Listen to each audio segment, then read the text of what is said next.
राज्य सरकार निष्पत्ति क्रमे आज को 1 तारिख रु 4 तारिख पर्यंत ओडिशा पक्ष भाव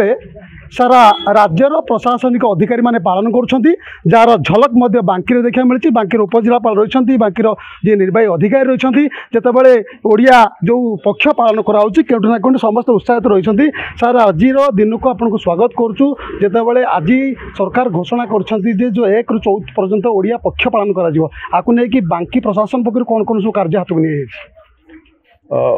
राज्य सरकारंकर एथरर ओडिशा दिवस उपलक्षे ओडिया पक्ष पालन करा जाउची। सेथिर आजिर आभिमुख्य रही देवस्थली एवं ऐतिह्यस्थली गुड़िकरे स्वच्छतार कार्यक्रम आपण माने मध्य देखिथिबे। 3 दिन तले आमर ओडिया पोशाक एवं पारंपरिक पोशाक परिधानर मध्य उत्सव होइतला। तेणु आजिर आभिमुख्य रही आमे आमर जो ऐतिह्यस्थली गुड़िक रही जो ठाकुरंक स्थान जो आस्थार प्रतीक गुड़ाक रही ताकू आमे केमिति जनमानस रे आमे सचेतनता सृष्टि करिवु एवं आमे सब लोकन को एटा मध्य आह्वान करिवु कि जोटा आस्थार स्थली रही से गुड़िक तांकर निजर स्थली सेडाक ईश्वरंकर स्थान। तेणु ताकू केमिति आमे सफा सुतरा रखिबा, ताकू केमिति आमे स्वच्छतार प्रतीक हिसाब रे आमे ताकू ग्रहण करिबा। सीधासलख उपजिलापाल प्रतिक्रिया शुणुते आज जितेबाला ये ओडिया पक्ष पालन कर चर्चा न्यूज को स्वागत करुँ। जितेबाला ओडिया जो आज जो आम रही गोटे पटे जो पक्ष पालन करपटे 1 रु 14 तारिख पर्यटन पालन कर कौन कौन सब हाथ को नि कार्यक्रम ओडिया पक्ष उपलक्षे आप जानते 6 तारिख मैंने राज्य सरकार निर्देश जी ऐतिह्यस्थल अच्छी पूजास्थल अच्छी सफासफी कर गोटे प्रतीक हिसाब से आम नापी चाहूँ कि खाली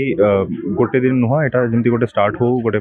आंदोलन टाइप कि सबुदिन सब जगह जी ऐतिह्यस्थल अच्छे आम सफासफी करवा गोटे प्रतीक हिसाब से लोक मैंने जनईदेवा कि सब ये जगह गुड़ाक आम क्लीन रखा कथा यहाँ आमरी जगह गोटे आस्थार स्थल आपको जमी क्लीन करने रखा प्लस आ छड़ा अन्य जी आम गार्बेज एरिया अच्छी प्रति म्युनिसिपालिटी रे आमर म्युनिसिपालिटी एरिया जी एरिया फेज बाय फेज आम क्लीन करने चेष्टा करूँ। ऐतिह्य स्थली गुड़ी को केवल सफा सुतरा रखा एक आध्यात्मिक वातावरण भितर सब रखा ये सब मुख्य प्रयास रही है। लक्ष्य नहीं आगे चलते आप जानते बुद्धिजीवी रही सामिल रही आज ये दिवस को पालन कर पक्ष दिवस को केते उत्साहित रही निश्चित भाव उत्साहित कारण ओडिशा सरकार एक अभिनव उपाय आपणकर ओडिशा एप्रिल 1 आमर जो ओडिशा दिवस टू आमर ओडिया नववर्ष एप्रिल 14 पर्यंत जो ओडिशा पक्ष ओडिशा सरकार भर पालन कर 6 तारिख समस्त देवालय ओडिशार सबु देवालय होगा आज माँ चर्चिका पीठर कार्यक्रम प्रशासन द्वारा आरंभ हो समस्त सहयोग आरंभ हो मंदिर सारे जिते सेवा अच्छे से सहयोग कर आज जिते देवालय बांकी अच्छी सबू जगार बर्तमान सफाई कार्य चली आज बांकी उपजिला योगदान कर बांकी जी अच्छा एनएसी कार्यनिर्वाही सी भी योगदान कर अन्य ऑफिसर मैंने योगदान कर सांबादिक मैंने योगदान कर निश्चित धन्यवाद दूसरी ओडिशा सरकार सहित बांकी प्रशासन को। सीधासलख प्रतिक्रिया शुणुते प्रत्येक ये आदिवासी मत उत्साहित रही प्रशासनिक अधिकारी उत्साहित रही केउठी ना केउठी ओडिया पक्ष को बड़ धूमधाम पालन कर बांकी सहर में विभिन्न ऐतिह्य स्थान गुड़ी को सफा सुतरा करपटे मठ मंदिर